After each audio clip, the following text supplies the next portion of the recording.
నమస్కారం welcome to 108 news Telugu నా పేరు గౌరీ ముందుగా బులెటిన్ లో హెడ్లైన్స్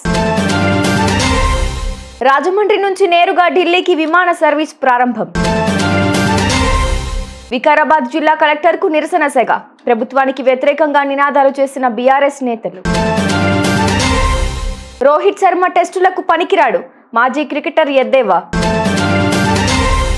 ఈరోజు ఈ జిల్లాలో వర్షాలు ప్రజలు అప్రమత్తంగా ఉండాలి మంత్రి అనిత కీలక సూచనలు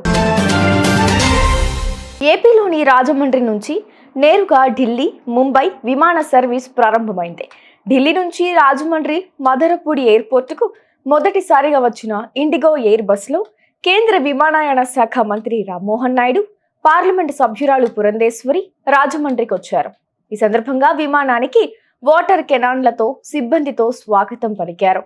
కేంద్ర మంత్రి మాట్లాడుతూ ఇంతకుముందు ఢిల్లీకి విదేశాలకు వెళ్లాలంటే విజయవాడ, విశాఖ, హైదరాబాద్కు వెళ్లాల్సి వచ్చేదని అన్నారు. ఇకపై ముంబై, ఢిల్లీకి వెళ్లి అక్కడి నుంచి విదేశాలకు వెళ్లొచ్చని తెలిపారు.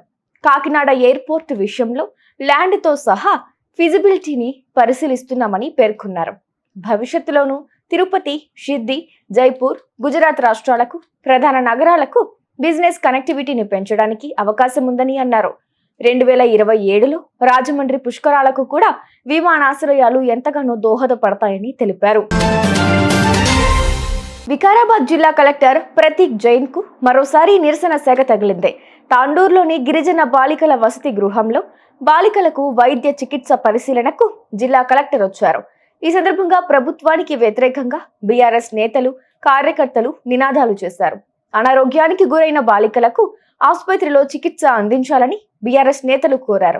3 రోజుల క్రితం వసతి గృహంలో 16 మంది బాలికలు అస్వస్థతకు గురయ్యారు.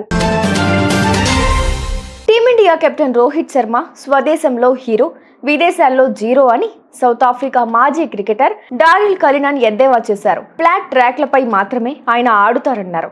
రోహిత్ ఫిట్ గా కనిపించడం లేదు. కోహ్లీ ఫిట్నెస్ తో పోలిస్తే హిట్ మ్యాన్ చాలా వెనుకబడ్డారు.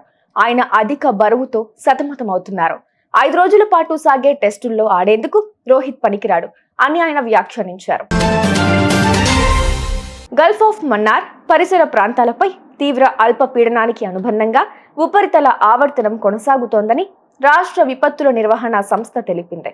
ఇది పశ్చిమ వాయువ్య దిశగా దక్షిణ తమిళనాడు వైపు కదులుతూ వచ్చే 12 గంటల్లో క్రమంగా బలహీనపడే అవకాశం ఉందని పేర్కొంది. ఈరోజు నెల్లూరు, కర్నూలు, నంద్యాల, అనంతపురం, శ్రీ సత్యసాయి, వైఎస్ఆర్, అన్నమయ్య, చిత్తూరు, తిరుపతి జిల్లాల్లో వర్షాలు పడతాయని తెలిపింది.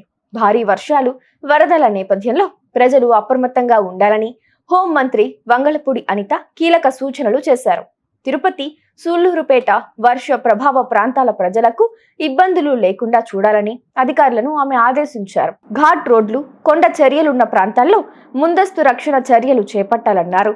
వర్షాలు కురుస్తున్న ప్రాంతాల ప్రజలకు హెచ్చరికలు, సందేశాలు పంపాలని విపత్తు శాఖ అధికారులను ఆదేశించారు. చూసారుగా, ఇవి ఇవాల్టి బులెటిన్ అప్డేట్స్.